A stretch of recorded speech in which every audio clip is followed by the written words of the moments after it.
नाशिकच्या नैताळे गायरान जमीन घोटाळ्याबाबत आज सुनावणी पार पडणार आहे। निफाडच्या प्रांताधिकाऱ्यांसमोर आज ही सुनावणी होईल।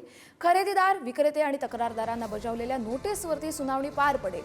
90 एकरपैकी 30 एकर गायरान जमीन हडपल्याचा प्रकार समोर आलाय। त्यामुळे राष्ट्रवादीचे राजेंद्र बोरगोडे यांच्यावरती जमीन हडपल्याचा आरोप केला गेलाय।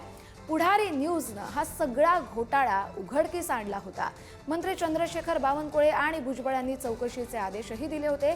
या प्रकरणाची फाईल भूमी अभिलेख कार्यालयातून गहाळ झाली आहे, तर गायरान जमीन घोटाळ्याच्या कायदेशीर कारवाईचा मार्ग आज ठरणार आहे। अधिकचे अपडेट घेऊया आपले प्रतिनिधी किरण यांच्याकडून। किरण, कस्तुरी निफाडचे प्रांताधिकारी शशिकांत मंगरुळे यांच्या समोर ही सुनावणी होणार आहे। प्रामुख्याने शासनाच्या मान्यतेनंतर या संपूर्ण प्रकरणाची सुनावणी होते।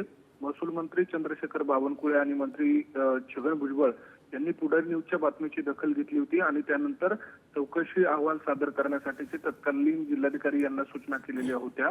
त्यानुसार चौकशी अहवाल शासनाला प्राप्त झाल्यानंतर त्यांनी मान्यता दिलेली होती आणि या सगळ्या पार्श्वभूमीवर जवळपास 30 एकर जमीन हडपल्याचा जो आरोप होता त्यावर एक प्रकारे शिक्कामोर्तब झाला आणि चौकशी एक प्रकारे पूर्ण करण्यात आली आणि आता सुनावणी देखील होते। या सुनावणीचा एक भाग म्हणजे जे तक्रारदार होते, खरेदीदार होते, विक्रेते होते, यांना सगळ्यांना नोटिसा बजावलेल्या होत्या।